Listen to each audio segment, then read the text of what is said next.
miracles. They're signs.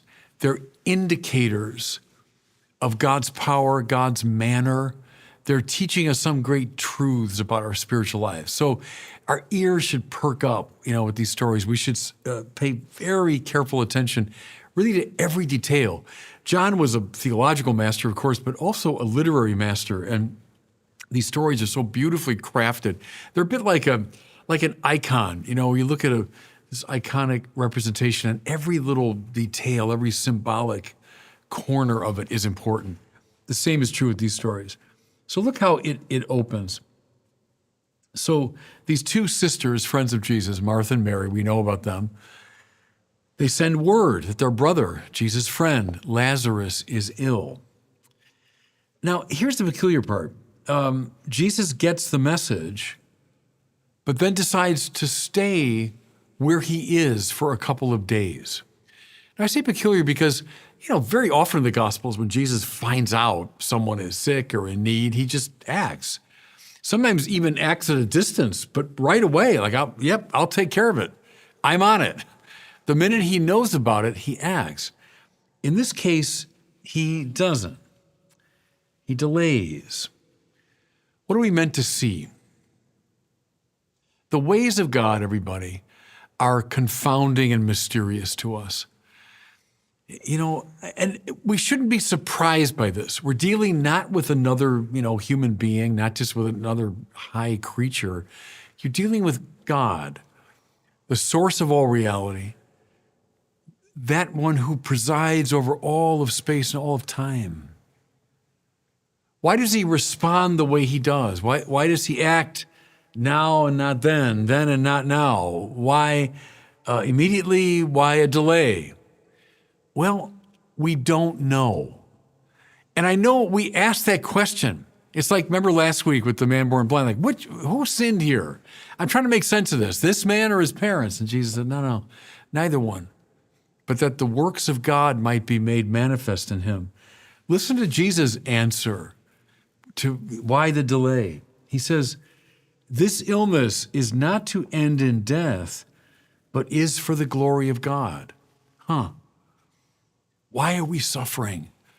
Why do these things happen? Why doesn't God act pronto? Well, everything is meant to conduce to God's purposes. It's meant to produce the glory of God.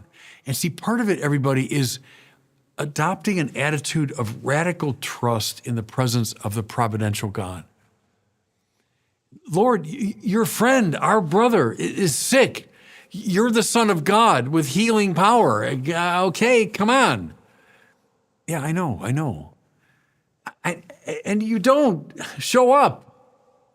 Okay. Things are on God's terms, not ours. God's ways, not ours. God's timing, not ours. Hard lesson, everybody, but I think a very important one. Okay, so after the delay, Jesus does resolve to go to Bethany and to visit with Martha and Mary. So he comes there and he discovers that Lazarus is well and truly dead, not just sick. He has died. Indeed, it's been 4 days since he died. There was a peculiar belief among the ancient Jews that the soul of somebody stayed close to the body or might return to the body for 3 days after death.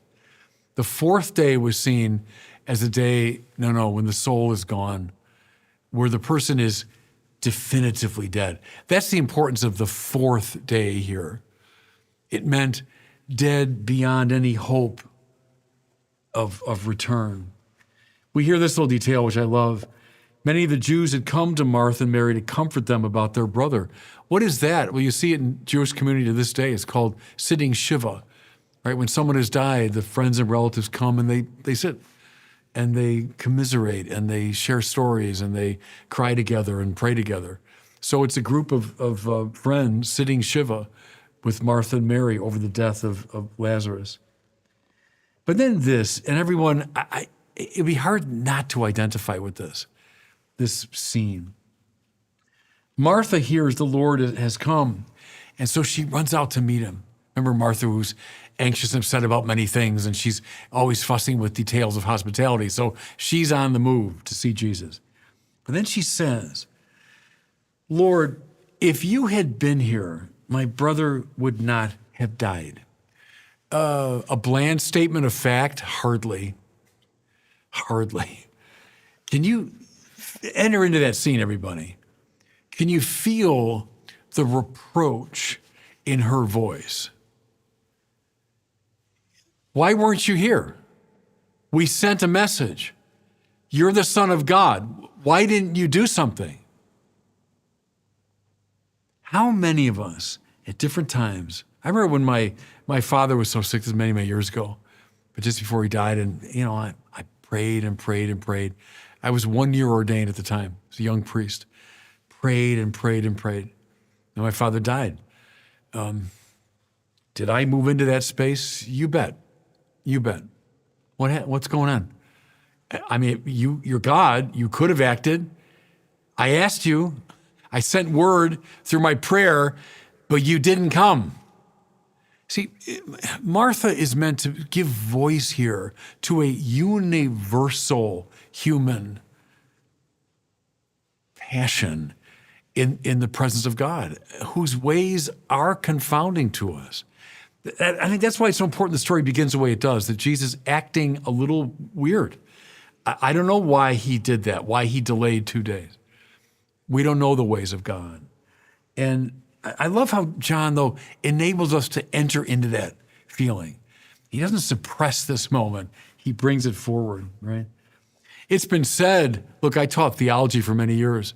It's been said that theodicy, which is the attempt to explain the ways of God in the presence of evil, is the birth of all theology. I mean, you can see Martha here in some ways. She's the fundamental theologian. She's asking the great theological question, why? Why didn't you act? Good. The story lets us get into that place. But then, beautifully, Martha displays, despite her, her anger, despite the reproach, she displays her faith. But even now I know, whatever you ask of God, God will give you. Good move, Martha. What's the heart of the spiritual life? Look, I'll say it in the biblical terms. Trust, trust, trust. I don't know the ways of the Lord all the time. I can't. They confound me frequently. Nevertheless, I trust. Think of Job in the Old Testament, stripped of everything. The Lord gives, the Lord takes away. Blessed be the name of the Lord. I will trust. Abram, get up, leave your homeland, everyone you know, and go follow me. Okay, I'll trust in you. Martha exhibits the faith of Israel there very beautifully. She trusts in the Lord. Jesus says to her straightforwardly, your brother will rise. Now, Jesus means it like, I'm going to raise him from the dead. But Martha takes it the way of a righteous first century Jew of a kind of Pharisee orientation would have taken it. What I mean here is the Pharisees believed that at the end of time, all the righteous dead would rise. So not now, but at the end of time, the end of history, all the righteous dead would come back to life. So she says exactly that. Yeah, Lord, I know. He was a good man, and he'll rise with all the righteous dead. But then comes now, this is the decisive moment.